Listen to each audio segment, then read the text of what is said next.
after controlling for baseline levels of relationship satisfaction. So whether the relationship was a loving, passionate relationship or it was on the rocks, whenever the test participants had abnormal blood sugar crashes, they were far more likely to be aggressive towards their partner.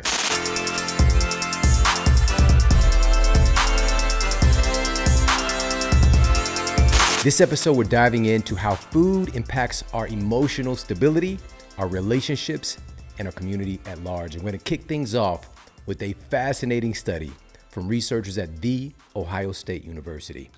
They wanted to find out how abnormal blood sugar can impact how we relate to one another, in particular in intimate relationships.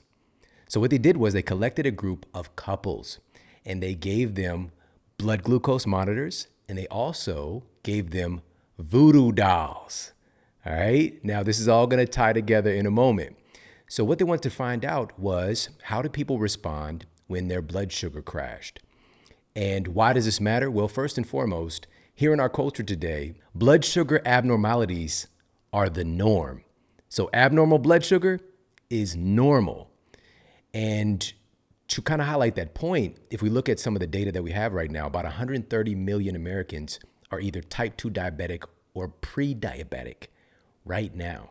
So that's chronic abnormal blood sugar. But this can happen to any and all of us at any time if we interact with foods that really make our blood sugar go a little bit bonkers. And so, for example, what most folks experience when ingesting, for example, one of my favorites growing up, which was Pop-Tarts. All right, Pop-Tarts with the sprinkles on top. When those came out, that was my jam. What happens when we eat a food like that is we get an imminent blood sugar spike. And we might have a little bit of a buzz, a little bit of jolt of energy, but inherently we also have the impending blood sugar crash that comes along with it, because the body tends to overcompensate when working to normalize blood sugar. Your body takes blood sugar very, very seriously. This is very primitive, primal programming, because our blood sugar needs to be stable to keep us aware in our environment if we need to fight or flee. So we're talking about very primitive programming that we still have very much alive and well within us today. But, we don't kind of exist in those conditions where we might need to get up and run from a bear or a saber-toothed tiger, but that programming is still there. Your body wants to keep blood sugar on point so that it can make sure to move your major muscles and also keep your brain as sharp as possible if you need to avoid danger. So when your blood sugar spikes, insulin and other hormones kick in the hyperactive gear to clean up your bloodstream and to get all of that sugar into the cells and out of the bloodstream where it can cause a lot of damage. Having a lot of abnormal glucose in the blood, a good similarity or good analogy is kind of like having little shards of glass roaming freely and in essence tearing things up. This is why in particular smaller capillaries tend to get damaged pretty easily once we get into a place of insulin resistance, like condition we see with type 2 diabetes, where folks start to lose their vision or having to have toes amputated and the like. So having high blood sugar can be very dangerous. So again, your body kicks in a hyper gear to clean up the bloodstream. Now here's the issue. It overcompensates and now the blood sugar crash takes place. And that's all good. Your body has mechanisms to get that back to normal as well. And it's really, really good at this piece. What it does to get your blood sugar back to normal is it releases what are known as catecholamines, also known as stress hormones. So things like adrenaline and cortisol to get it back to baseline. No harm, no foul. Or is it? Because here's the side effect of these catecholamines, of these stress hormones. It can make us a little bit irritable, maybe even a lot irritable. And so in this study, here's what the researchers found. After controlling for baseline levels of relationship satisfaction, so whether the relationship was a loving, passionate relationship or it was on the rocks, regardless of those parameters, whenever the test participants had abnormal blood sugar crashes, they were far more likely to be aggressive towards their partner, less patient, less likely to perspective take, and far less likely to resolve their relationship conflicts. And at the end of the day, what's the outcome? What's the result we're looking for? And the result is not good. At the end of the day, not being able to solve the conflict, that's the ultimate price that we're paying. So again, they were given these little dolls and instructed to put as many pins into the doll to demonstrate how aggressive or angry you feel towards your partner. And sure enough, after monitoring their blood sugar and monitoring their responses towards how they felt about their partner, there was a direct connection there.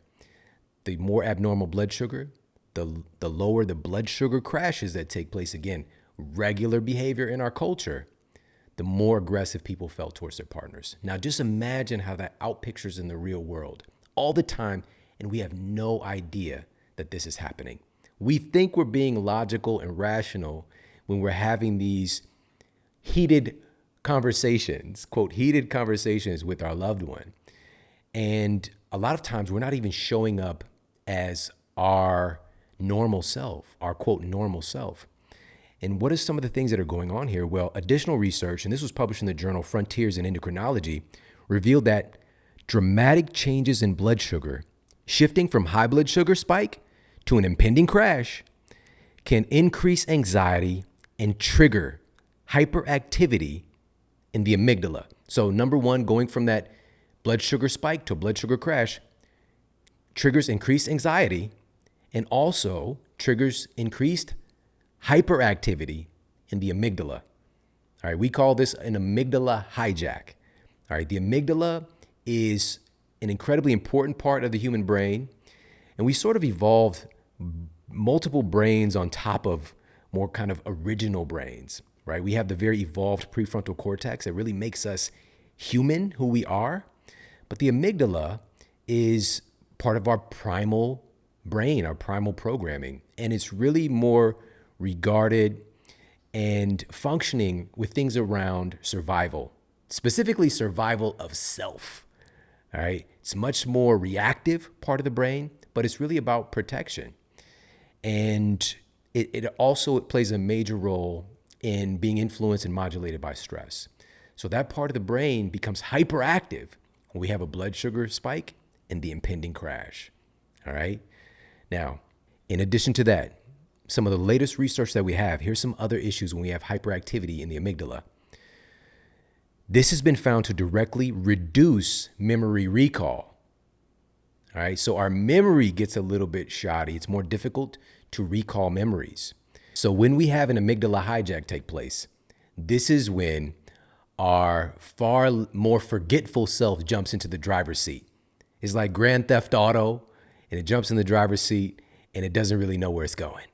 All right. So that's one thing that happens. Also, hyperactivity in the amygdala has been found to lower inhibitory control. So what this means is the ability to delay or to even prevent acting on impulses. All right. Again, the amygdala is about reaction. It's about survival of self. It's about now, right now, nothing else matters. We got to make it. Today is the last day. We got to live to fight another one, potentially. Right? This is kind of the just that the amygdala is operating from. So what happens when we have that lowered inhibitory control, when we have this blood sugar crash, for example? This means that our ability to have forethought and to think, okay, if I do this thing or say this thing, what's the outcome going to be? And decide whether or not I want that outcome to happen and choose not to do the thing. So in the context of food, for example, a lot of times when we reach for lower quality food is when we have this blood sugar crash. And this is encouraged in our culture because one of the things that a lot of the data actually shows is that when people have a blood sugar crash, advising them to have high carbohydrate foods, have a little bit of sugar to bring that blood sugar back up. But then it's going to happen again, but this is what we're kind of trained to do. So that reduce inhibitory control, reaching for things we might not normally reach for, saying things we might not normally say. And also they found that hyperactivity in the amygdala has been found to just increase overall psychological distress. All right. So you're in a heightened state of stress and now you're in this conversation and it's just like adding fuel to the fire. We're already having psychological distress. We feel that things are much worse than they might be a lot of times. And then we outpicture that on the person in front of us, even if it's somebody that we love. So I wanted to kick things off and share that bit of data because we're going to dive so much deeper. And this is really a masterclass on understanding how our food affects our emotional output, how our food affects our emotional agility, our emotional intelligence, and also how food directly impacts our relationships in the family context, our relationships outside of our doors, out in the community, and even our relationships with ourselves. But stretching even wider, how our food affects the community at large. And also we're going to dive into multiple real world, tangible, proven solutions for all these things. What's really fascinating about this is that this is well noted in the data now. We've got tons and tons of peer-reviewed evidence on how food affects our emotional stability. And we even have these cute little terms in popular culture like hangry, for example, right? A combination of hungry and angry. We know that it happens. We've got little commercials about it, but we're not really addressing how real it is because science is taking this very seriously because that aggressive behavior could lead to making decisions that are not advantageous to us, our partners, or the people out in the community around us. How many decisions are we making? How are we interacting with people with our physiology and our biology really being at the helm and being disrupted and causing us to react in a certain way? So with this concept of hangry being in a popular culture, I really like to approach that with a framework and understand first and foremost that we are all subject to this. We are all subject to this happening. And I like to give the analogy, and this is what I talk about in my book, Eat Smarter. I give this framework to kind of identify your hangry representative, all right? And what I use is an analogy to identify your hangry monster inside, all right? So I'm gonna give some details on each of these and try and identify which one you might fit into a little bit more. So what kind of hangry monster do you usually turn into? First of all, there's the Dracula type. The Dracula type has the cravings come out in the night. And for the Dracula type, they're very likely to say seductive things to get the food and drinks that they want.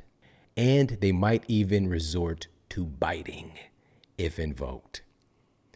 So that's the Dracula type. Cravings creep in during the nighttime. They might even say seductive things to get what they want. And they might bite you if you're not careful. So that's one type. Now, are you more of the invisible man or invisible woman type? This hangry personality type, when they're hangry, they just want to hide away. They don't want to be seen. They don't want to be bothered. Period. With a T on it. All right, period. That's the invisible man, invisible woman. When they're hangry, don't want to be seen, don't want to be bothered, leave me alone. Next up is the werewolf type. You're totally normal most of the time, but every so often, when hunger strikes, you can run off the rails, snap, and even bark at people. Are you more of the werewolf type when you get hangry? Frankenstein type. When you're hangry, you find yourself mindlessly pulled to crappy food. You're not trying to hurt anybody. You just want to eat and be left alone by the townspeople. But you'll step on someone if they get in your way. That's the Frankenstein type. And finally, we've got the mummy hangry type. When the mummy's hangry, they can get really unraveled. They don't hold it together very well at all. And they get a dusty attitude and they're not very fun to be around. So one of these frameworks, one of these hangry types, can you identify with one more than the other? I'll tell you right out of the gate, my wife is more of the Dracula type and I am more of the werewolf type. And if you've seen any of these movies recently, vampires and werewolves don't really get along that well. All right, shout out to Underworld. Now, being that my wife is more of a Dracula type, more of the vampire type, she will, in fact, say seductive things, especially in the nighttime, to get the snacks that she wants when she's in that vibe. All right. She basically proposes me that if I want to get these cakes, I'm going to have to get her some cake, right? Some chocolate cake. And one way or another, it comes out, and that is my task. You think I'm going to turn down finding a way to get that cake? And by the way, if I bring up some kind of argument or try to curve that proposal, I might get bit. It might not be a physical bite, but it might be a bite of coldness, the good old cold shoulder that might come about, So we can all fall into these things. But when she's in balance, typically she's not proposing, throwing out seductive words and looks to get snacks. But any of us, again, can fall victim to our hangry representative. Me being more the werewolf type, when I'm hangry, if the hanger strikes, dog, I'm barking like a dog. All right. I could turn into that guy. All right. Shout out to DMX. So identify your hangry representative. And most importantly, the reason I wanted to bring a little color to it, bring a little fun to it, is that this is happening all the time for us.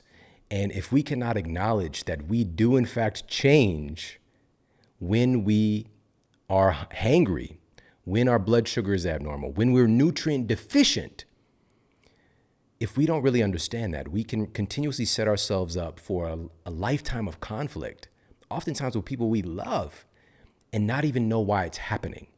Because truly, our biology trumps our rationality over and over and over again, and we don't even realize that it's happening. All right, so this is starting to create a little bit more empowerment by becoming aware of it. So start to have this practice of checking in with yourself when in conflict. When you feel like something is happening and you're just in your feelings and there's stress and intensity going on, this takes some work, what I'm about to share, but it is possible, and it's not just possible, it's probable and tangible by putting it into practice. And so one of those things, whenever we happen to have a conflict, my wife and I, she's my best friend, I love her so much, but sometimes we have issues. And oftentimes they're rooted in things that are just irrational, truly. The things that couples argue about are some of the craziest, silliest things. And if you can catch it in the moment and see how silly they often are, that's another layer. But what I do is I run through a checklist in my mind. Sometimes I get to it faster than others, but I've gotten to a place where if there is a conflict, I tune in with myself and I ask, am I tired? Did I sleep well last night? Am I really stressed? Am I hungry? Am I hangry right now? Is that why I'm responding this way? Or is this why I feel so sensitive or feel attacked or whatever the case might be? Checking in with myself, doing this mental checklist. Am I tired? Am I excessively stressed? Am I sleep deprived? Have I not really been moving and I don't really have some healthy balance of endorphins? All of these things I check in with myself. Now here's the other part, but this comes with a caveat and some grace. Do that for your partner as well. This is hard. In the moment when things are inflamed, when things might be intense, and you just want to be right and you want them to be wrong, to have a little bit of grace and understanding and empathy, and do a checklist for them as well. Just think about it. Did they get a good night of sleep? Are they excessively stressed? Have they been running around and doing a lot of things and they just feel a little bit discombobulated? And maybe they've been out picturing that on you or creating a conflict, co-creating a conflict. Checking in for them as well and doing that checklist so you can bring a little bit more compassion into it, right? And even with that, if that happens, if the fire is already burning, it might be just a situation that it's not just going to put the fire out, but it might dim it down a little bit enough so that you can bring a little bit more patience to the picture. All right. At the end of the day, these are all character traits that any great relationship is built on. Now, all of this has been in the context of our loving relationship, of relationship with our significant other. And then this can stretch out into our nuclear family as well, the people in our household, family members. But in reality, this stretches out to the community at large, how we're showing up and interacting with other people. And what we're going to dive into now, this research should be absolutely jaw-dropping for you. If you really, really understand the implications of what I'm about to share, this is a necessity and an absolute game changer for us to address this. Being that our nutrition has such a huge impact on our biological function, and being that our nutrition literally makes up, it is the raw building blocks to make up our hormones, our neurotransmitters, our neuropeptides, our organs, our cells, our heart, everything running through our veins, the blood itself, our internal organs, the list goes on and on. We are made from food. And our body is always striving to get these raw materials and the base nutrients that it needs to regenerate us. It's a constant evolving practice of the body to drive us to bring these things in, just so that we have not just normal function, baseline, mediocre function, but really to operate at an optimal level.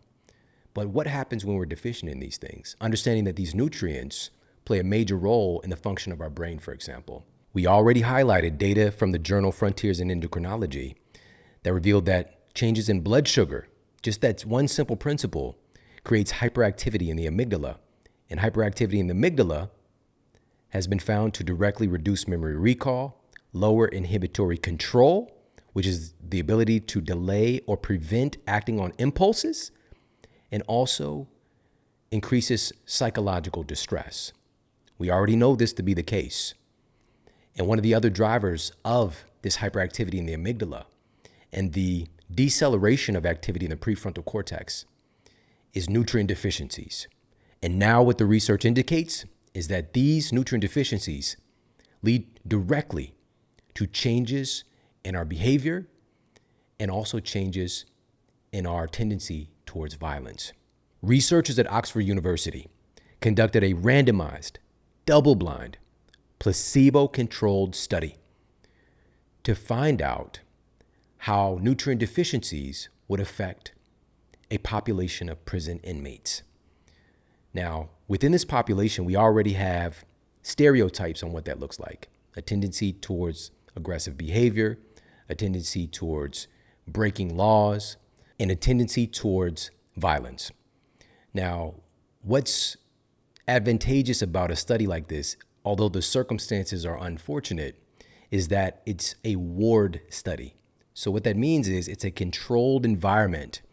And so the test subjects aren't just running out and getting some Jack in the Box or running out and going to Whole Foods and changing up the diet format and what was implemented in the study.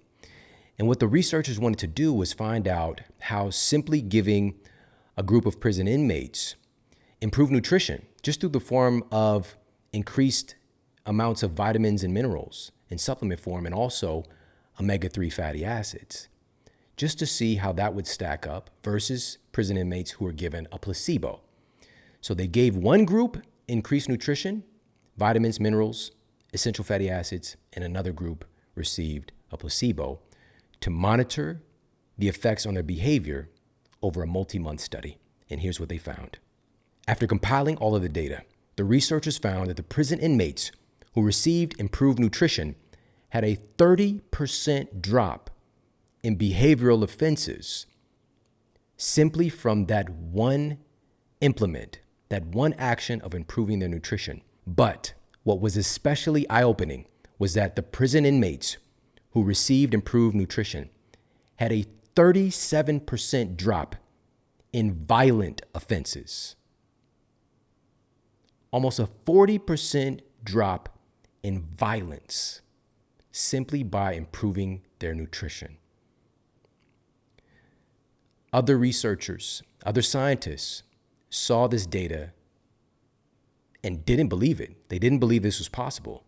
There's so many programs of rehabilitation and counseling and all these things that didn't compare remotely to the effects of improving the nutrition they were receiving. It didn't make any sense. So another group of scientists set out to redo the study themselves with another group of prison inmates. And this study was published in the journal Aggressive Behavior. And to the researchers' surprise, they got almost the exact same outcome, with the number of violent incidences in the group receiving additional nutritional support dropped by a startling 34%. How is this possible? How is something like this possible? They did other analysis to find out, was there a change in character? Were there any other kinds of things that they can use to kind of explain this? But it was simply a matter of bringing in additional nourishment. And where this is really rooted, how something like this can happen, is really rooted in the human brain. And we touched on this a little bit earlier, but nutrient deficiencies lead to hyperactivity in the more primal parts of the brain, namely the amygdala, and significantly reduced activity in the prefrontal cortex. The prefrontal cortex is the part of our brain responsible for decision-making, for social control, for distinguishing between right and wrong, for having forethought and being able to map it out. If I take this action, this thing's going to happen. Let me not choose that thing. It's like a governing force over that impulse control.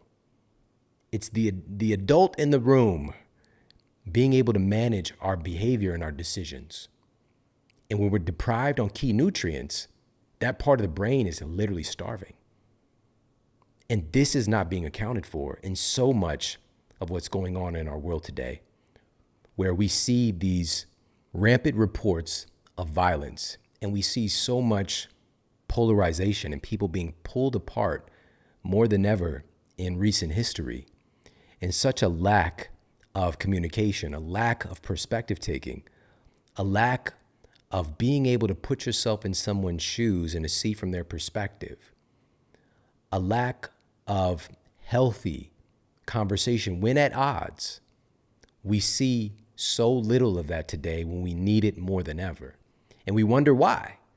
Like, why has this happened? Why are people not listening to each other? We are the sickest nation in the history of the world. Here in the United States, we're the sickest nation in the history of the world. Self-inflicted.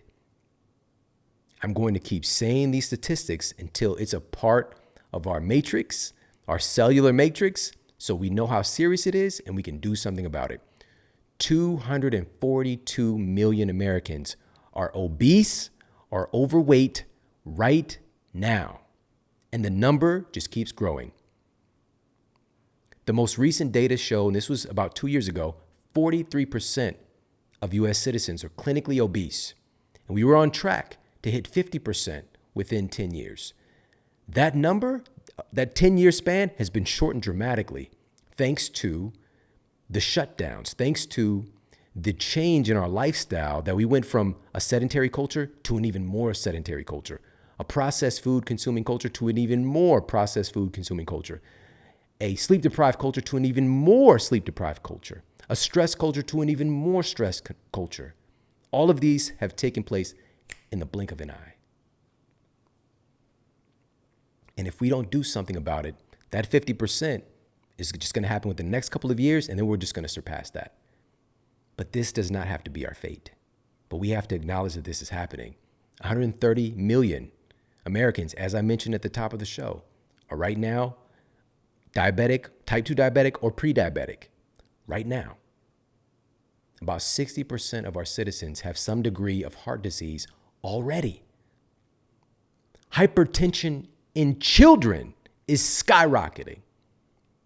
Childhood obesity, skyrocketing. Childhood ADHD, skyrocketing. What was once reserved to adult onset diabetes, now the rates of diabetes, type 2, lifestyle-related, diet-related diabetes in children has skyrocketed. Every decade it's got worse and worse and worse. These are multiple epidemics all happening simultaneously, and you don't hear anything about them, anything about solutions for them. But they're existing nonetheless. 115 million Americans are regularly sleep deprived. We have a culture of sickness, and it promotes sickness and it treats symptoms. It doesn't address the underlying cause of the symptoms. We have a governmental system, as we'll talk a little bit more about, that invests in processed food companies. And we have lack of government regulation in what's being marketed to our children through television, for example. One of the recent studies published in the journal Health Communication found that children who are more exposed to advertisements from processed food companies consume about 45% more food than the children who are not as exposed to these advertisements. 45% more food. And we tend to unconsciously relent to accept this as business as usual. And it's not. It's not normal. It's not okay. And we have to put an end to it. And how do we do that? We start to really understand this data and create a culture of health. We have a culture of disease that encourages and supports disease. All the while, our children are just getting inundated and programmed right along with all the processed food commercials. We've got drug commercials as well, with these companies just fishing and siphoning our communities to develop lifelong customers. It's the goal. It's how they make money.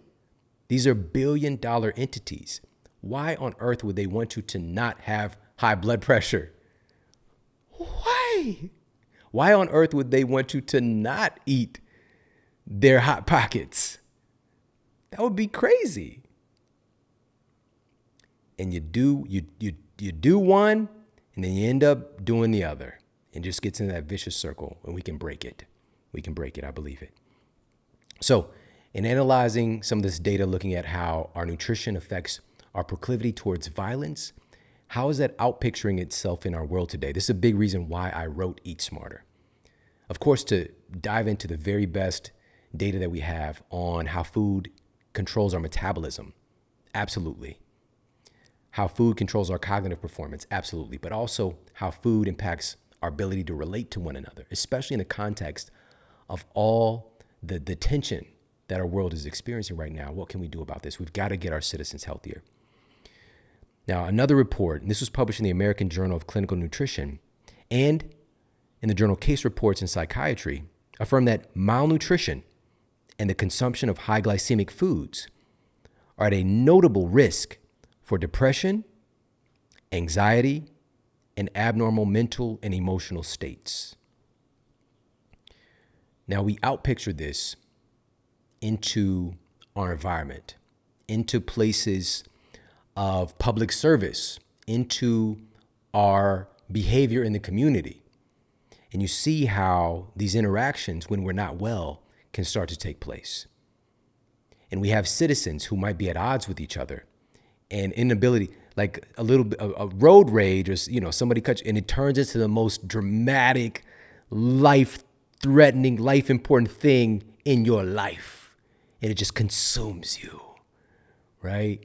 And it doesn't mean that the person is right for whatever it is that they did, but for it to take us over and to forget that that's another person who, they might be in some kind of trouble. Of course, they might just be a bit of a skadoosh, all right? But even with that, maybe somebody hurt them. Maybe they've been through stuff and we don't know, but it's still another person. And we lose that. It just kind of jumps right out of our psyche that that's even a possibility. It's just you versus them in an all-out battle for hand gestures, all right? Or whatever can come from that. So when we go out into the world and really, again, not understanding that we're not showing up as our best selves, and being where I'm from and coming up in the conditions that I came up in, where, being on food stamps, government assistance, the WIC program, getting food from food shelters, these food pantries, these charities and things of that nature. And whenever we would happen upon a little bit of money, we're not going to spend that on some organic rotisserie and some broccoli and, that's expensive when you can go to a fast food menu and you can feed a family of 5 and still have money left over, whereas you can't even afford to do the other things. So I'm just inundated with poor quality food. And most of my family members are clinically obese, experiencing a myriad of chronic diseases ranging from diabetes to heart disease to arthritis to autoimmune conditions. The list goes on and on. It's just the norm. I had chronic asthma. I was hospitalized every year. I'd end up in the hospital. And I mean, it was kind of cool because they had Nintendo. We didn't have one yet. But it was very abnormal. I just accepted it as normal. I had my little inhalers. I had my little white one. I had a gray one. And then I got a pink one. And the same thing with my little brother and my little sister. My little brother had really bad asthma. He had asthma worse than me. And my little sister had terrible eczema. Now, let me make this clear. Now, when I really lost control of my health and was diagnosed with this really devastating arthritic condition, this advanced aging disease, my spine was deteriorating, degenerative disc disease, incredibly low bone density. All these things broke me down physically and mentally.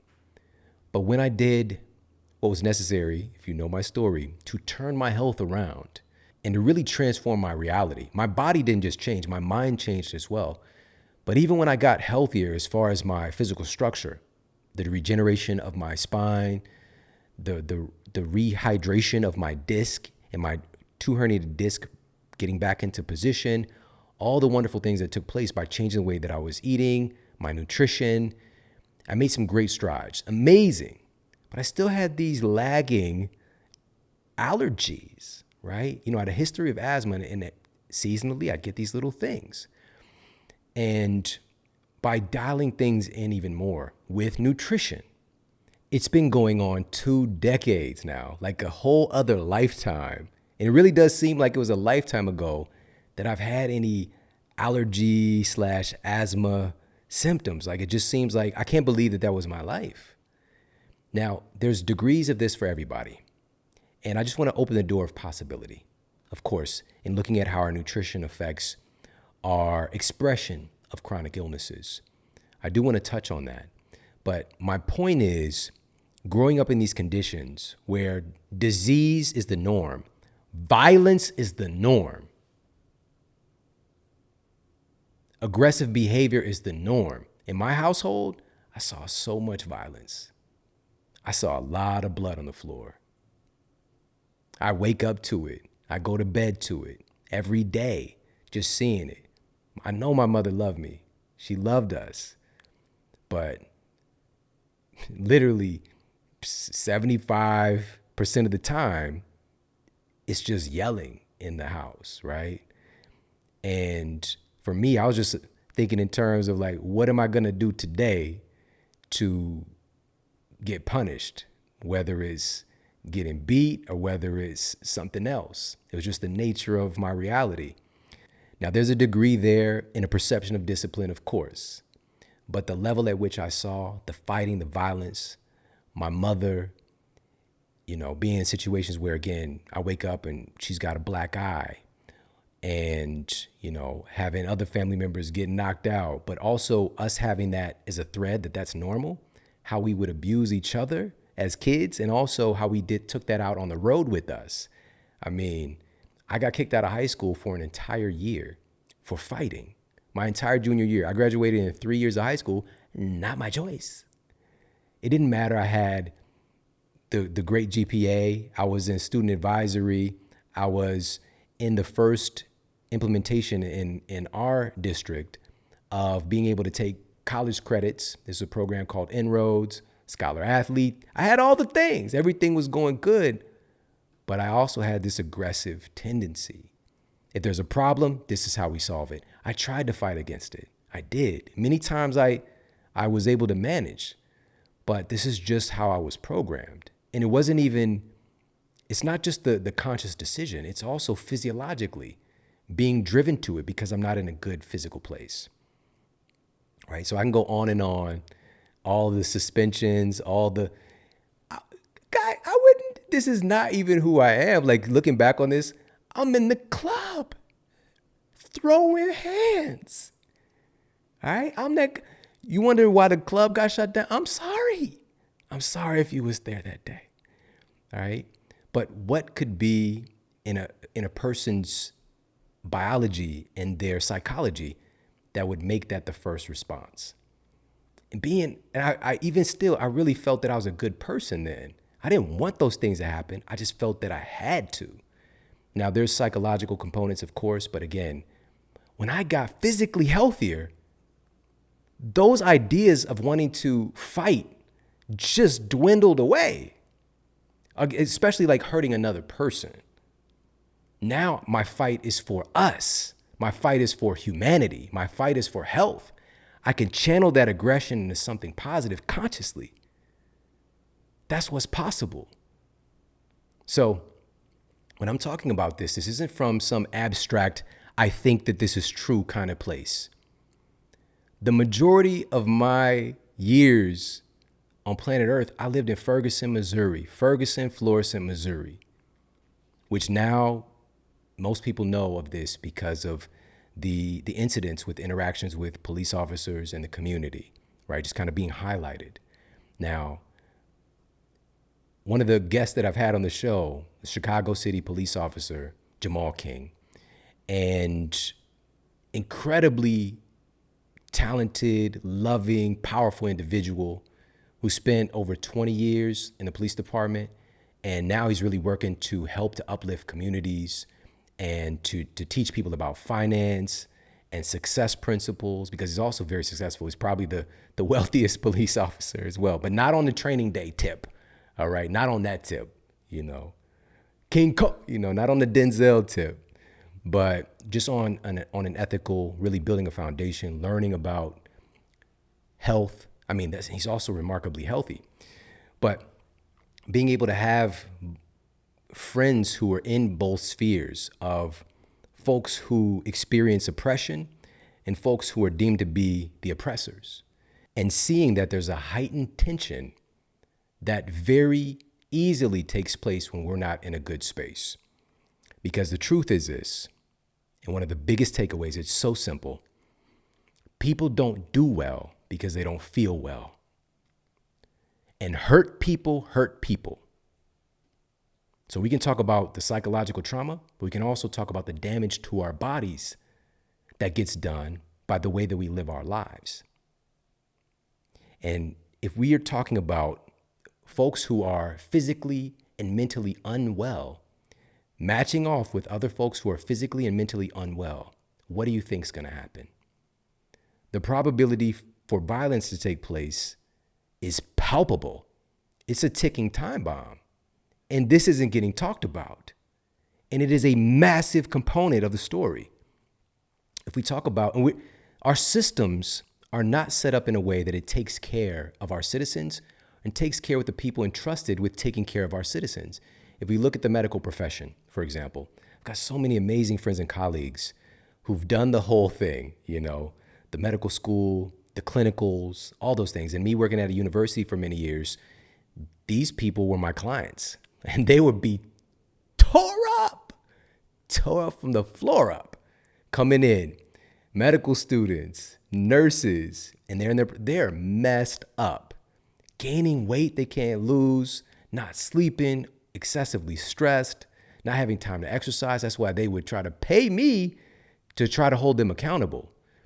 And it was just a big mess because the system not only indoctrinates our healthcare professionals to be unhealthy, it encourages it. It's like a badge of honor if you sleep deprive yourself, if you're excessively stressed, if you run yourself to the ground. This is why there's such a high rate of illness within the medical profession that's not talked about. In nurses, for example, higher rates of cancer than the general population. What? That shouldn't even be a thing. With physicians and nurses, some of the highest rates of psychological stress and depression of any vocation. Physicians have the highest rate of substance abuse that you're going to find, with those prescription drugs having access to, and also other abuse as well with alcohol and the like. but these things are not discussed. And so I want to bring these things to the light to have these conversations, to spark thinking. And to spark, we need to have improved systems to take care of the people who are taking care of everyone else. We shouldn't have a system that encourages people to be mentally and physically damaged coming into it. And then we look at the very broken systems that have been created that are governing the actions, the health of our first responders, firefighters, police officers, EMTs. It is so destructive, it's really hard to describe. If we look at police officers, most folks don't know this, we're talking top 2 in suicides of all vocations. Top 3, top 2. And it's as if it doesn't exist. And we look at, yes, stress is a component, but not understanding one of the greatest physiological stresses. And we look at the rate of health. We see at the top of most fields, most vocations, we see police officers with high rates of type 2 diabetes, some of the highest rates of heart disease and heart attacks, some of the highest rates of depression. The list goes on and on and on. And then having that being the template, the sleep deprivation, it's unbelievable. When you need to be at your best, more so than anybody, when you need to be on top of your game with your reaction time, with your ability to perspective take and to be able to diffuse situations and your ability to be able to manage yourself and manage other people's emotions and all of these things put into place. And yet so many of our police officers have been inundated with this system that encourages poor health. And a big part of this, and really getting to the heart of why this matters, when additional support can be given for that, to make sure that police officers are physically and mentally healthy, it's gonna come down to money. It's going to come down to funding and not being deemed as important. The lives of these folks, our firefighters, police officers, and just the public at large, it's not deemed important by policymakers. But there was actually a study done to see what would happen, because at the end of the day, show me the money, Jerry. Shout out to Jerry Maguire, all right, Cuba Gooding Jr. What if money could be made by taking better care of our firefighters and our police officers, and outside of that, again, our healthcare providers, our healthcare professionals, but specifically looking at a study, this was a small pilot study that was conducted in Reno, Nevada. And they were looking at a situation after doctors analyzed the troubling blood work of these public servants and looking at putting together a comprehensive plan that would become the basis of this study. So for 2 years, these police officers and firefighters were supported in following a reduced processed food, reduced sugar, lower carbohydrate protocol, and receiving counseling on nutrition, making sure they're getting in more high quality, real whole foods, and also receiving counseling on how to improve sleep and reduce stress. And here's what happened. The improvements in their biomarkers were so pronounced that it was estimated that the pilot study alone saved the city of Reno $22 million in healthcare costs and associated expenses. $22 million saved by taking care of them. And now the question is, are they going to do their job better when they feel better and they're healthier? You know the answer to that. We got to look at that for ourselves as well. How are we showing up to our thing? How are we showing up to our family? How are we showing up to the work that we do?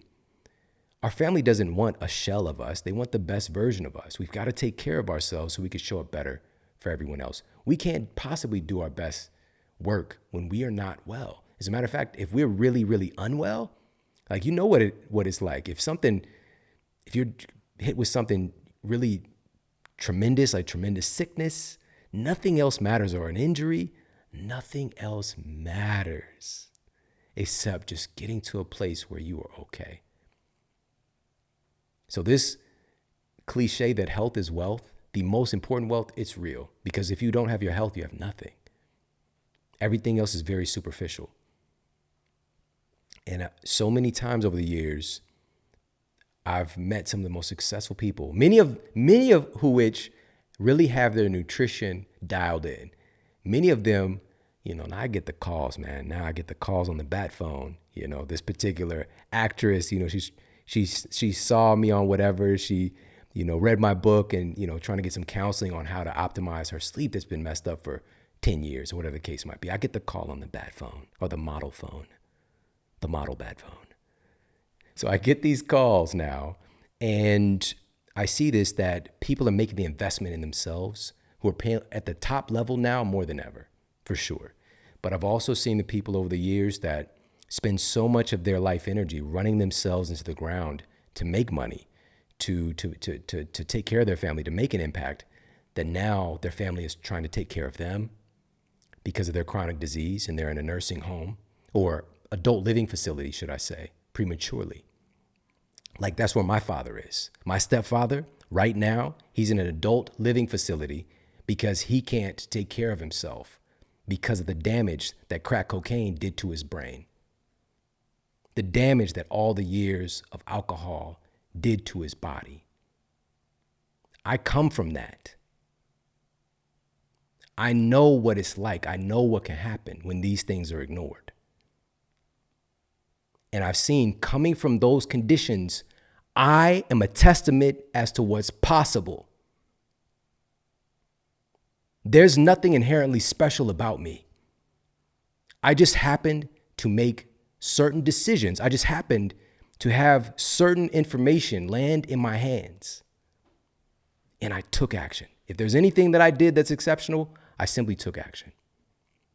And this is what's possible for all of us. I know this for certain. We've got to get our communities healthier. We've got to get our communities healthier. Now, a little side story here with my stepfather, and just proof positive again that no matter where you are, no matter how far along things have gone, no matter how bad things might seem, as long as your heart is beating, there's always the possibility of improvement. Now, because of this issue, he became epileptic and would have seizures all the time.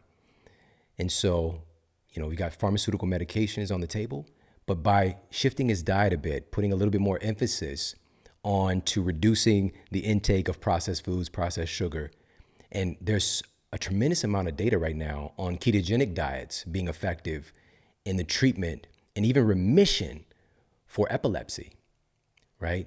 But, we're not in a situation to manage all of these pieces currently, but simply making sure he's getting those omega-3 fatty acids, making sure that he's getting his micronutrients in, very simple things. He's doing so much better all these years later after this imminent damage, so much more coherent, so much more lively, so much more optimistic. It's beautiful. There's degrees. All of us have our things. All of us have our stories. And I just want to impress that upon you today, that no matter what you've been through with your family members, good things can happen. But first and foremost, we've got to make sure you're good. We got to make sure you're showing up so that you can manage all that stuff, because it can be tough. It can be tough. So let's dive in a little bit more on what are some of the things we can do? What are some of the things we can add into the mix? Well, small dietary changes, as you know, from the tremendous amount of data that we cover here on the show, can make some major difference.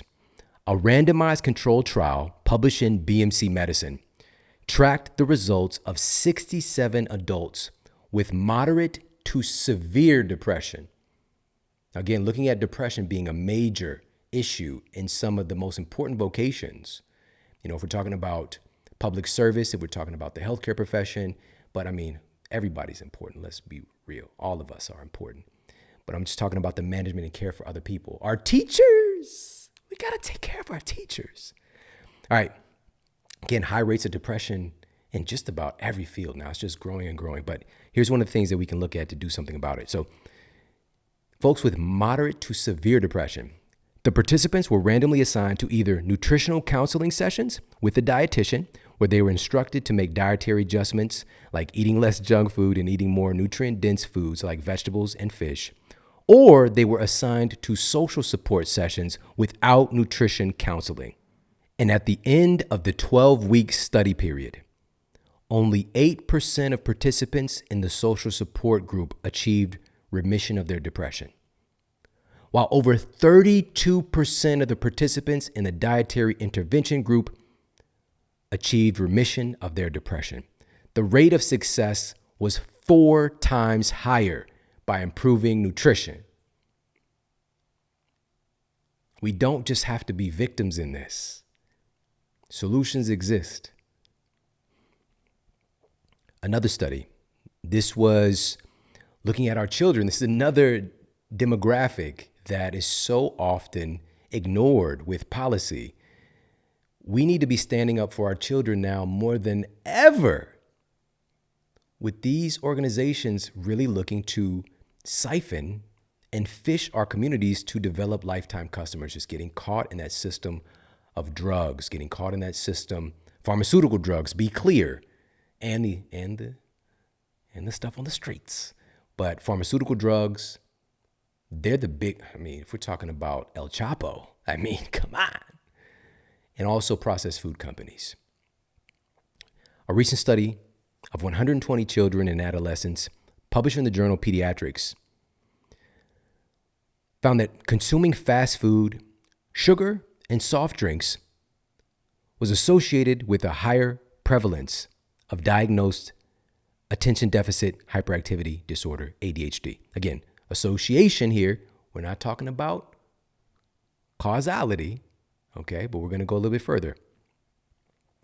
The study also found that children who ate fewer vegetables, fruit, fatty fish, and other natural foods were far more likely to have symptoms of ADHD.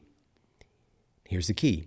Even after accounting for other potential confounding factors.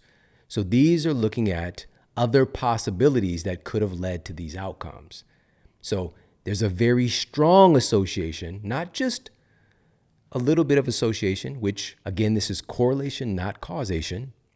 But while these associations don't, and this is what the researcher said, while these associations don't prove causality, the authors note the data suggests that diet could play a significant role in the development of ADHD through unknown mechanisms. You think? So we're looking at some solutions here, right? We know how nutrition impacts issues regarding even severe depression. It's important. It matters. With our children, understanding this consumption of processed food and soda and all these things. And now we've just gotten to this place where children are routinely put on medication. They're routinely given drugs as if it's normal and not looking at the underlying cause. Number one, that they're a kid and maybe they're not designed, their genes don't expect them to sit for 7 hours a day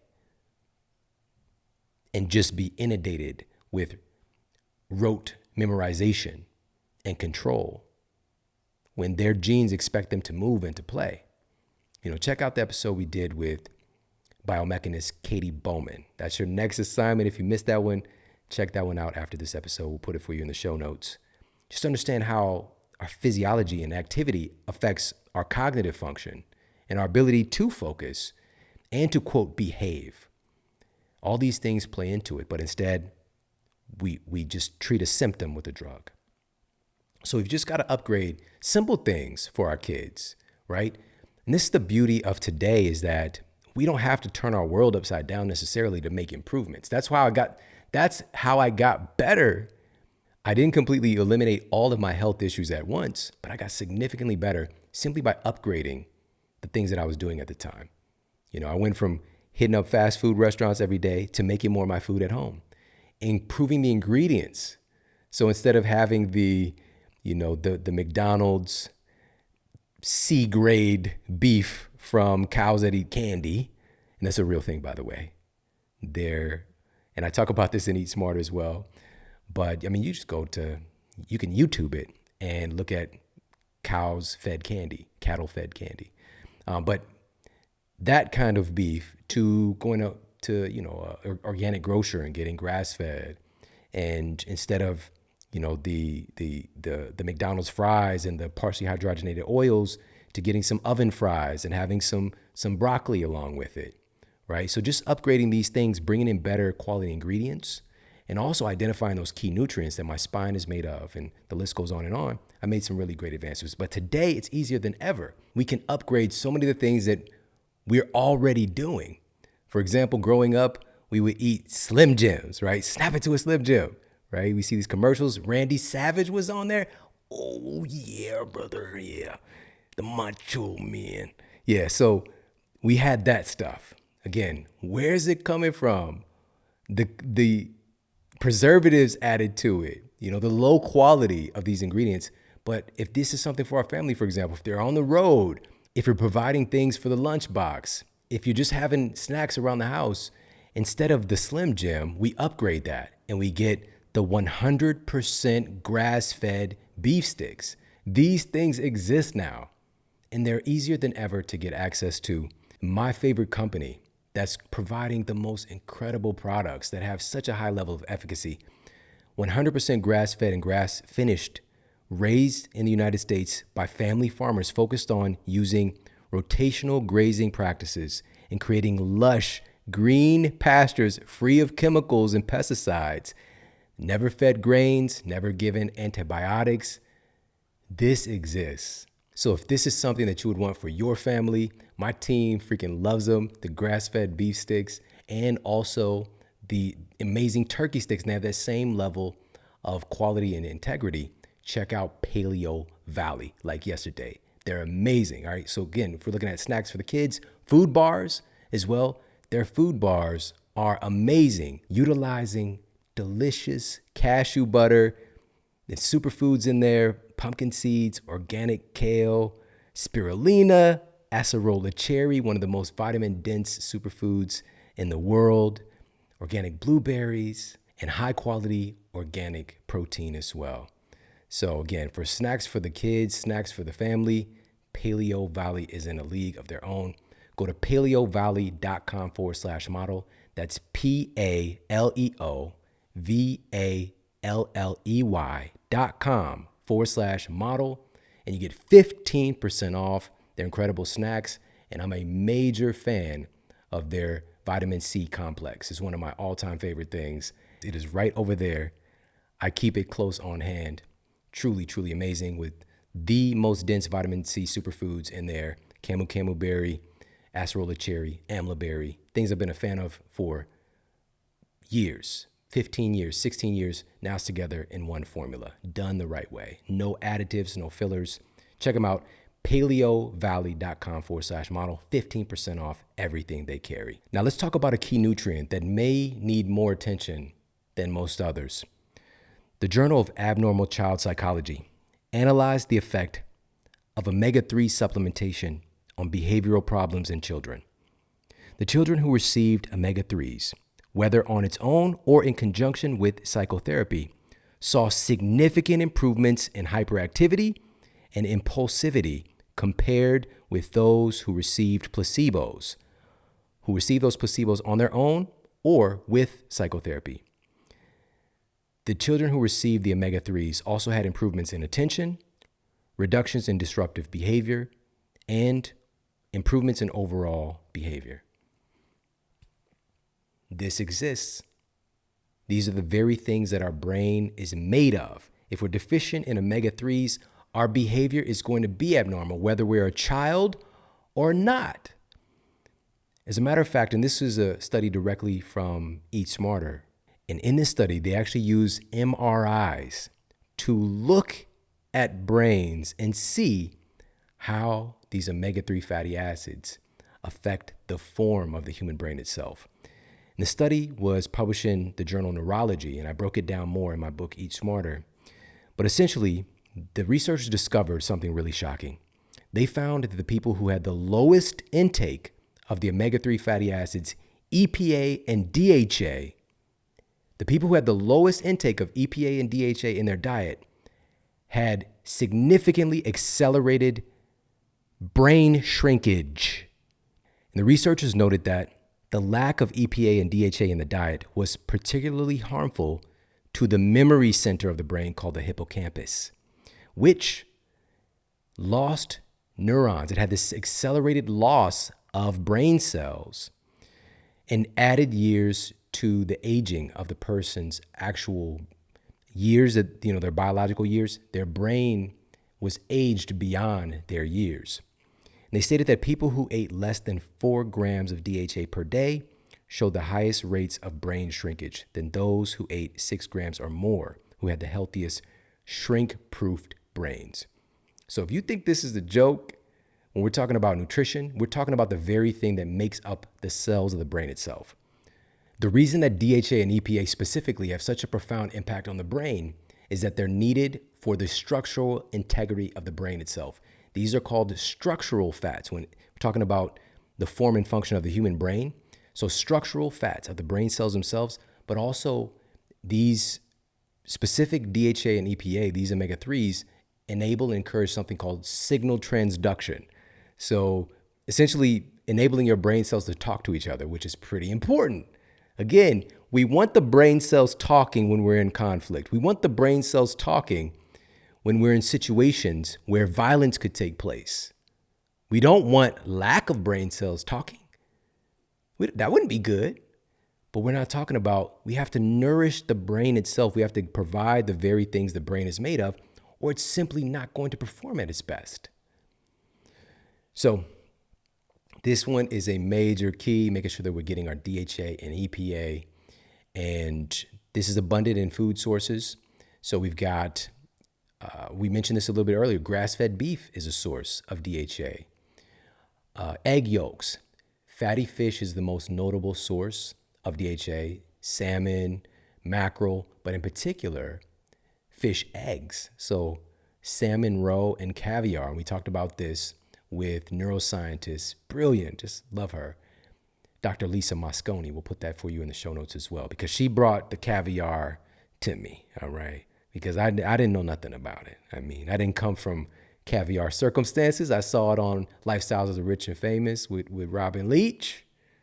Shout out. But I didn't know what that was about. I had no idea what it was. But generally, we might see 3 times the concentration of DHA and EPA in salmon roe and caviar, for example. And these are just things to add to the mix. But as far as plant sources, we have to be mindful of this, is that ALA, which is an omega-3 found in plant sources, it does not do the same thing as DHA and EPA, especially if you're talking about structural integrity of the brain. So you've got to make sure we get a viable source of DHA and EPA. Your body can convert a small percentage, I'm talking small percentage of ALA from chia seeds and flax seeds and all those great things into DHA and EPA. But you can lose upwards of 75% in the conversion process, 80%, 90%, depending on your microbiome, depending on your metabolism. You can lose so much of it, and you need so much. So a viable source would be, we've got food first, then we've got fish oil, then we've got krill oil, microscopic shrimp, which is abundant in astaxanthin. It's a really rich source of astaxanthin. That's another source of DHA and EPA. Or algae oil. All right, get yourself an algae oil. This is incredibly important. So if you're doing a vegan or vegetarian protocol, which I've done everything, you got to make sure we're taking care of that brain, because again, if you're not getting those things, accelerated brain shrinkage. It's not a joke. We need it. So make sure at minimum, get yourself a high quality algae oil. Now, one other thing for little kids and big kids alike, for all of us really, is upgrading our beverages. All right. I grew up having Kool-Aid, Flavor Aid, Tang. I don't know if you know about Tang. All right. So now again, we don't have to abandon those things. Like most people, it's such a big on-ramp going from Kool-Aid jammers to straight celery juice. All right. That transition might be a little bumpy, but if we can make sure we're delivering nutrition along with that same template, that same process or program or habit of having, Hawaiian punch. That I'm reluctant to say it, but that was my thing. I was not a big soda guy. I was a punch guy, the Hawaiian punch, and the fruity type sodas. The juice, pasteurized juices, things like that, which is just a massive amount of sugar. We've talked about that on the show many times, and how comparable juices are to, even 100% pasteurized juices, comparable in their amount of sugar to many popular sodas as well. So let's upgrade the juice for our kids. And I found that even the most picky eaters really do vibe with this next one. Now, I'm bringing this one into the fold because if we're talking about accelerated brain aging, accelerated aging period, there's a large component of oxidation. And so providing the body with an abundance of antioxidants is one of those keys in kind of buffering and modulating, managing this process, protecting our cells. And acai has an ORAC value, which is that scale of antioxidants, of 103,000. We're talking top tier of ORAC value, of antioxidant capacity. That means it has about 10 times the antioxidants of most fruits that you see out there on the streets. All right. Now, here's the key, though. Does it actually effectively improve our antioxidant levels? Well, a study published in the Journal of Agriculture and Food Chemistry found that acai actually raised participants' antioxidant levels, demonstrating how effectively it's absorbed in the gut and getting in and actually being able to be usable in the human body. You mix the acai, combine that with what researchers at the University of Michigan shared data on blueberry concentrate, can potentially affect genes related to fat burning. Combine that with a study published in the journal Applied Physiology showing that drinking beet juice boosts stamina up to 16% during exercise and training. And also participants experience less muscle damage and less fatigue after exercise. These are just a few of the ingredients in my favorite pivot away from Kool-Aid and juices with all the added sugar. And by the way, this has no sugar added. No sugar added. And this is the red juice formula from Organifi. Kids love this. It's an easy on-ramp to get an abundance of nutrition into people's bodies, whether it's our kids or whether it's a family members. This is one of the things that my family, I literally send red juice, sometimes green juice formula as well, to my family members. And now, this is real talk, they'll request it. And I love that so much. I'll do whatever it takes so that I can get this for them because I know that it's getting them some upper level nutrition that they normally wouldn't get. And so it just makes me so happy. So pop over there, check them out. Organifi.com/model. That's ORGANIFI.com/model. You get 20% off the red juice formula, the green juice, their gold blend. Amazing. Again, organic superfood concentrates, no sugar added, and they taste amazing. They really do. Now, we've looked at how our nutrition affects our emotional stability, how our nutrition affects our emotional intelligence, how our nutrition affects our proclivity towards mental health challenges, how our nutrition affects our behavior in the world. It's a very, very complex and deep topic. We've hit on just a few of the things that we know for certain to be advantageous to reducing some of those problems associated with nutrition and abnormalities in our emotional well-being and our mental well-being. We know that our food choices deeply impact how we show up in our relationships. Absolutely. We've looked at that data. But our relationships also deeply impact the food choices we make. Study after study is demonstrating how our environment within our own household has a massive impact on our food choices, and how the simple act of eating together as a family can influence our health. For instance, researchers at Harvard University recently uncovered that people who consistently eat dinner with their families frequently consumed more fruits and vegetables and less processed foods and soda. Their data analysis also showed that families with increased frequency of family dinner also had higher intakes of several key nutrients that support health and defend the body against diseases. Specifically, eating together as a family increased consumption of fiber, calcium, folate, iron, B vitamins, vitamin C, vitamin E, lowered glycemic load, and lowered the intake of low-quality fats. This result was simply from eating together as a family.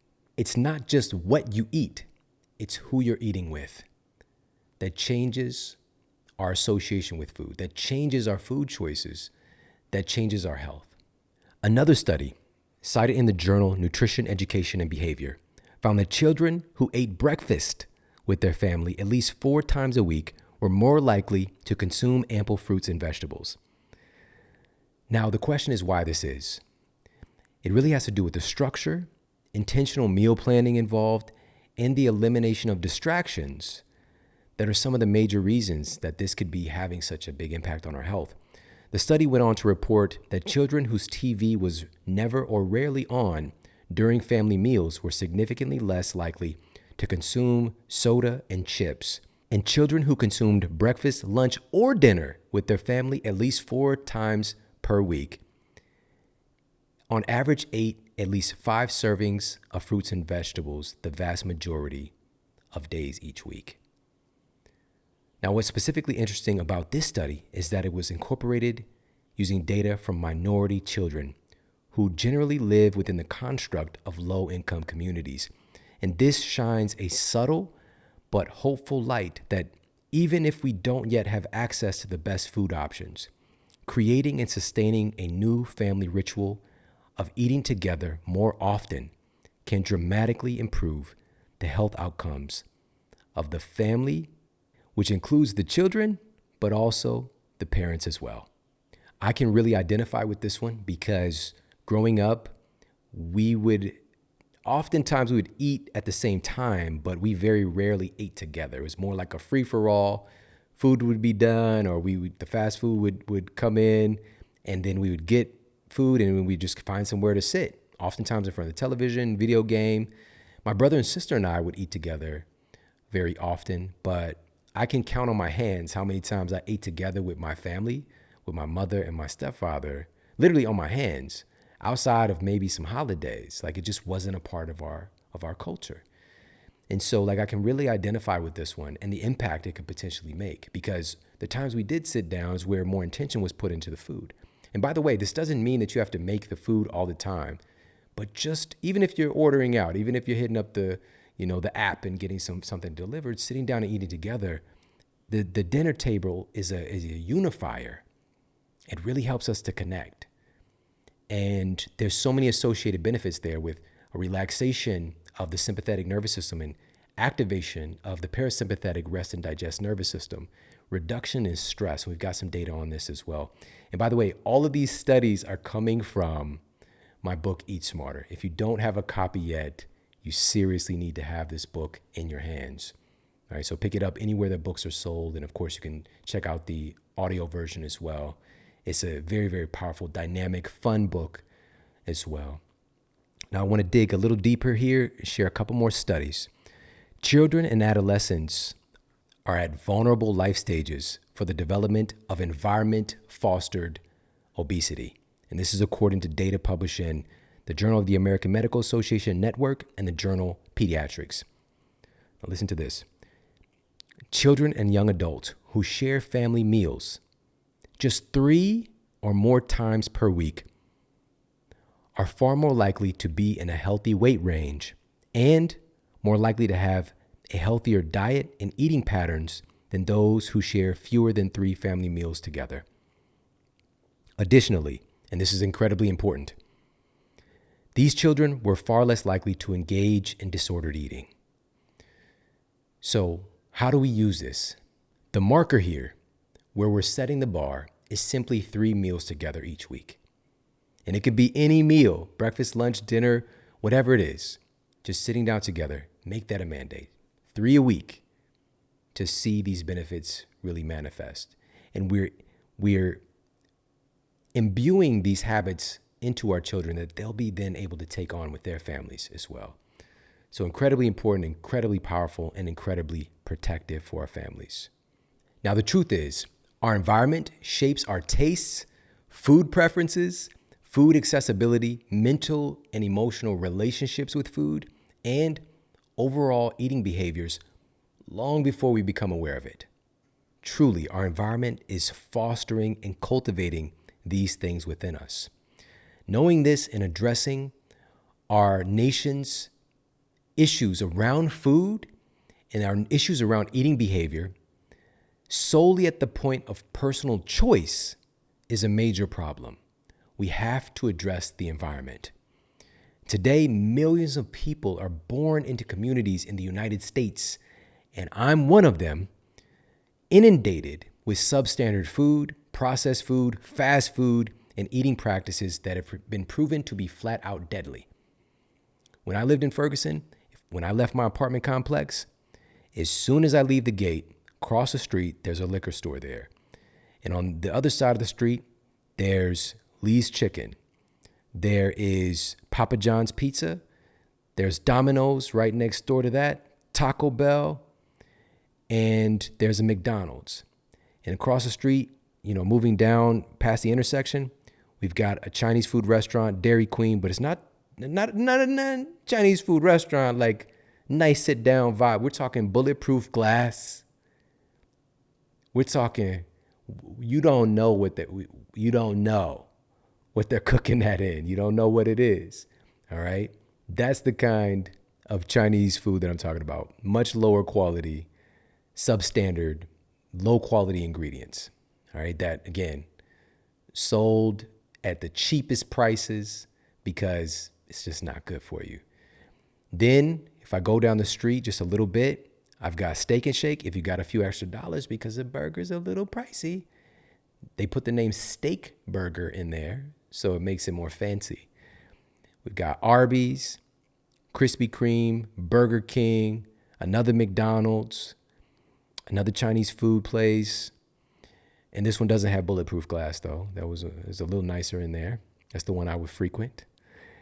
And we've got Wendy's, if you want to get a square burger for some reason. Jack in the Box, Pasta House, if you want to get a whole vibe going. That's where you take the ladies to the Pasta House. All right.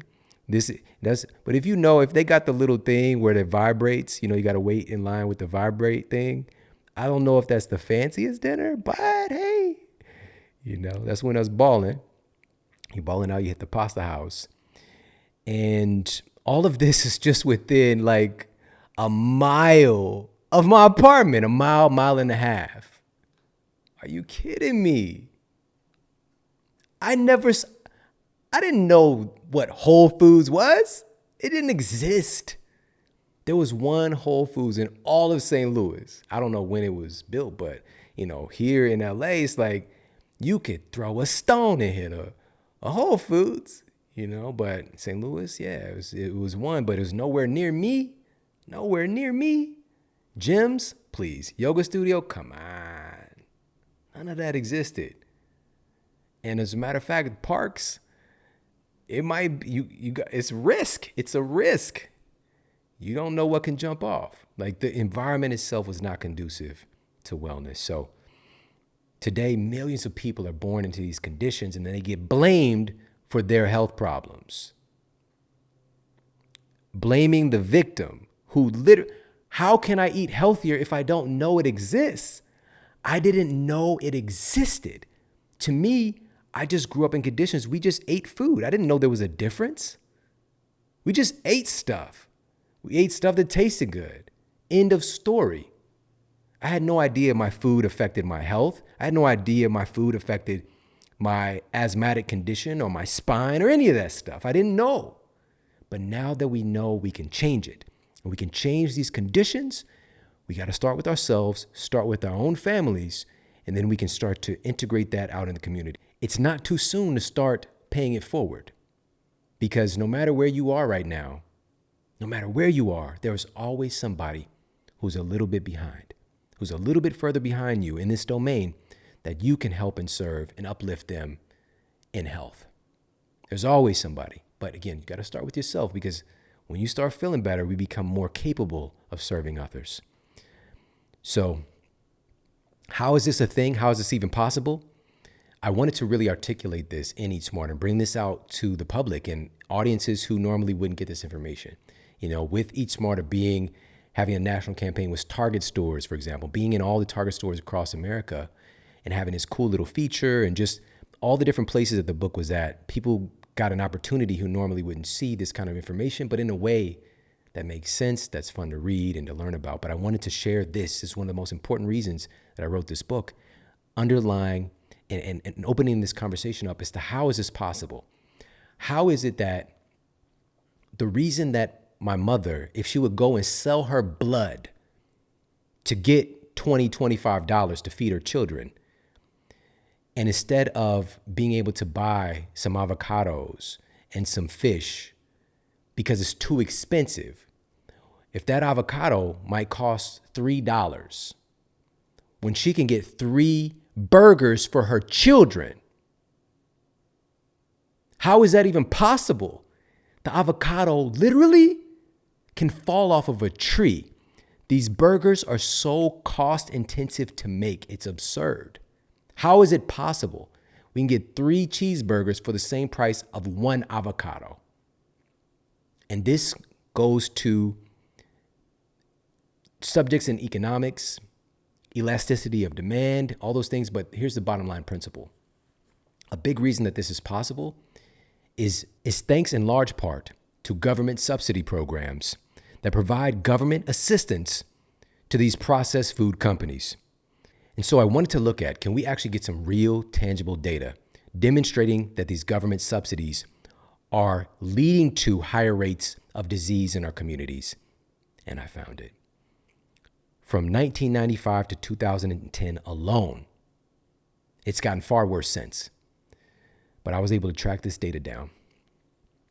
The US government handed out nearly $200 billion in agricultural subsidies to support the production of major commodity crops and farm foods that largely show up through the drive-through window. So the high fructose corn syrup, the genetically modified dwarf wheat, the things that are in everything, the soy, that are coming through the drive-through window. Now, I wanted to find out again the most verifiable impact that these subsidies have on communities. The most glaring example was highlighted in a recent study published in the peer-reviewed journal JAMA Internal Medicine, so the Journal of the American Medical Association Internal Medicine. The researchers set out to find if higher consumption of these foods derived from government subsidies is associated with adverse risk to U.S. citizens. The results were shocking. After adjusting for age, sex, socioeconomic factors, and other variables, the researchers found that those who had the highest consumption of government-subsidized foods had almost a 40% greater risk of being obese. The people who ate the most of these government-subsidized foods had almost a 40% greater incidence of being obese.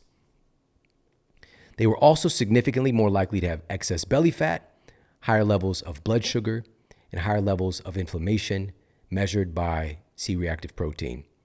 The government assistance programs for farmers may have started off with good intentions to feed Americans, but over the years, the funds have been doled out in mass to farmers growing wheat, corn, which is used to make sweeteners and for feed for cattle, and that's a whole mess there with the conventional beef industry, and other government subsidized crops that are grown at mass quantities that are used in the making of processed foods.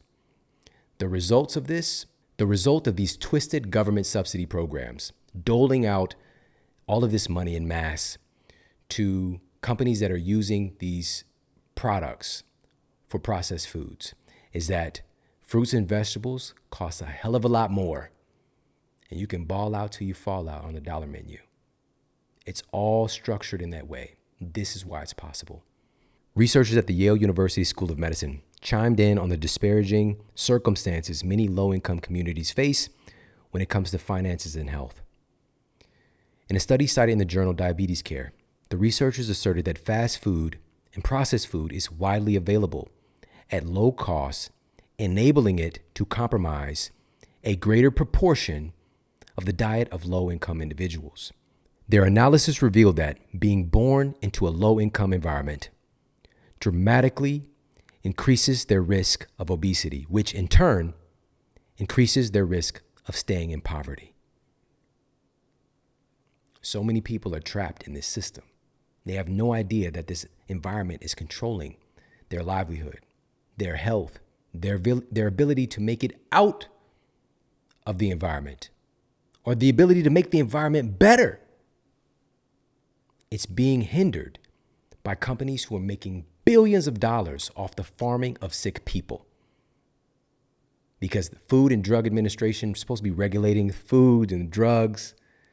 But the funny thing is, everybody's getting paid off of our citizens and our children being sick. They're making massive money off of us being sick. They're not making money off of us being well. We got to wake up. That's the reality that we exist in. And we're looking to these entities right now to save us from pandemic conditions and ignoring so many of our citizens. They have no idea that these pandemic conditions are largely predicated upon the pre-existing level of disease that we already had. The CDC report, the most latest CDC report, found that 95% of the people who lost their lives with SARS-CoV-2 on the death certificate, with COVID-19 on the death certificate, had an average of 4 pre-existing chronic diseases and or comorbidities. But we don't talk about that. We don't talk about the underlying health issues that make us more susceptible to this and all manner of infectious diseases. It's not a part of the conversation because they don't give a. Why would they? The system is not built in that way. I'm talking about the system itself, not the people within it, because the people within it are trained in a way of thinking by that system to believe that the drug is going to save the person, to believe that there's nothing that this person can do to get healthier, to believe that this person isn't going to listen. It's their fault, not understanding that if they're born into the circumstances, as the study said, and I'll reiterate this, their analysis revealed that being born into low-income environments dramatically increased the risk of obesity, which in turn increases their risk of staying in poverty. And they blame them. Oh, they're not going to listen anyways. It's too bad people aren't going to take action to get themselves healthier. What about the environment? Now, there is a level of personal responsibility.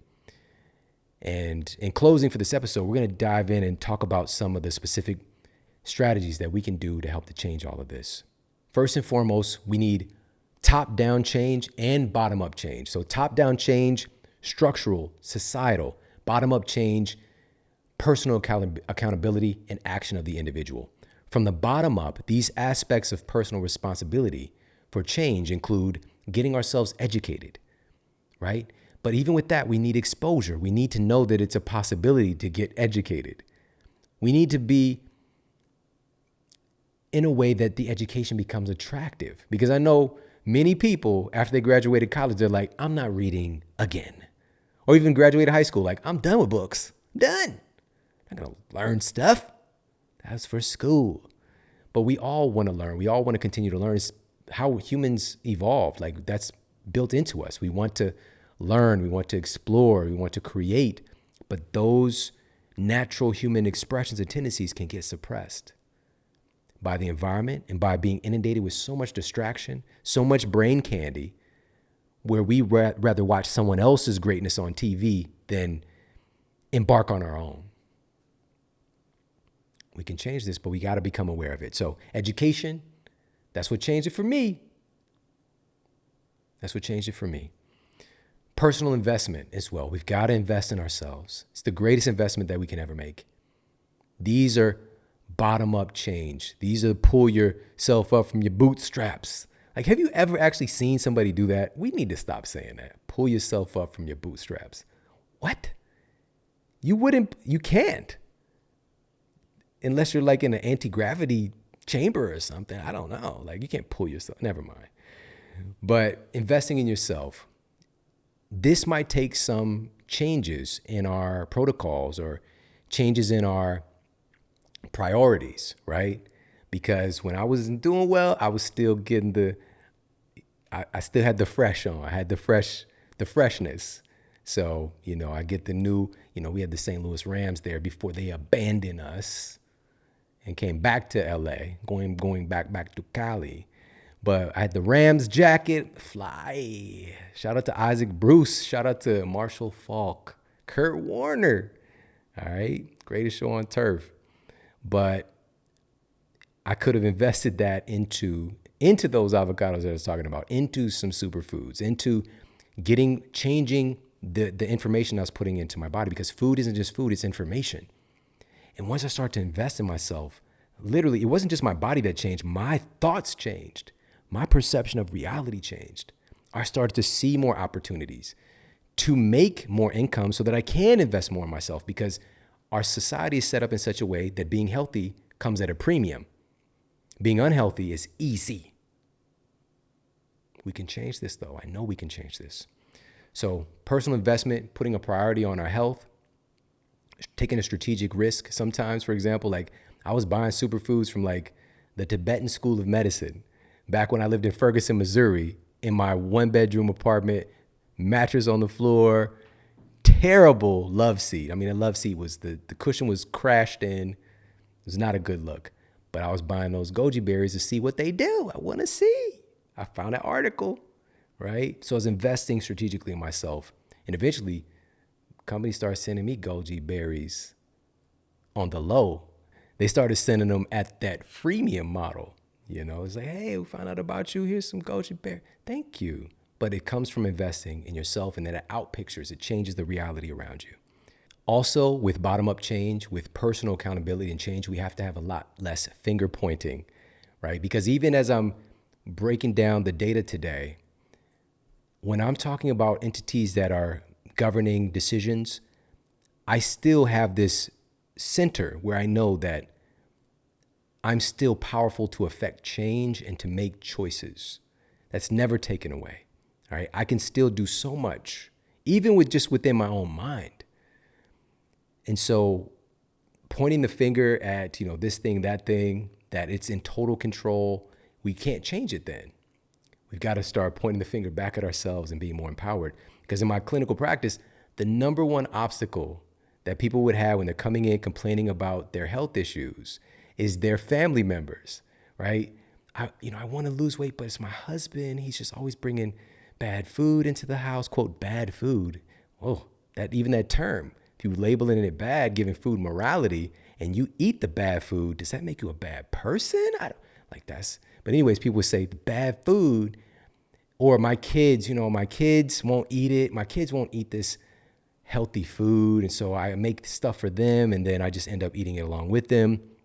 Or another one is my wife won't eat this, so I don't want to make 2 meals, so I just eat what she eats. I just make 1 meal so that I'm not making 2, right? So we point the fingers, and oftentimes, same thing again, like especially with kids. Like kids were big out. My kids won't eat it, so I'll just buy stuff they like, which is mac and cheese and chicken nuggets, and I just eat what they end up eating. And they usually finish it off with this line, something to the effect of, I wish they'd change. I wish they'd change. If they would just make it easier, then I can get the result. So absolutely, these are not negating the fact that these things do happen and make things more complicated. But bottom line is, we've got to take responsibility, stop pointing the finger, because we can affect change within any of these dynamics. But also this leads to another solution, which is having a little bit of a shift in your circles of influence. And so what that means is proactively getting yourself around people who are doing more of the things that you want, right? So because we are not just a product of our environment, which we're also creators of our environment. So getting ourselves around people who have influence, because chances are if you're hanging out with your healthy friend who doesn't eat fast food, when you guys are talking about getting something to eat, you're not going to pull up at Taco Bell. You're not going to run for the border. You're just going to, you're going to make a higher quality decision. So making a shift in your circle of influence, you can do that now, right? So in the real world, preferably, but also online, who you're engaging with, who you're following, communication, curating that, put more healthy things, more encouragement into your mental Rolodex. All right, last piece here, we've got to address the top-down change. Really simply, one of the most powerful things that we can do is to create more accessibility and more exposure for more folks, for more people in our community to see what health looks like, to see that health is possible, to get accessibility to education, to get accessibility to real food. So now we're talking about something, for example, I had my little microcosm of change within my own apartment, my own household, my own body, but that inspired me to provide exposure by teaching classes, by working with clients in the gym, by working with patients in my clinical practice, by doing things, by writing books, by creating master classes, by doing speaking events. The list goes on and on. I'm providing exposure and accessibility for more people to have access to knowledge and encouragement. So this is something we all can do. We can all provide a little bit proactively of exposure for folks. You never know. It could be somebody like myself. It could be a kid coming from where I'm from.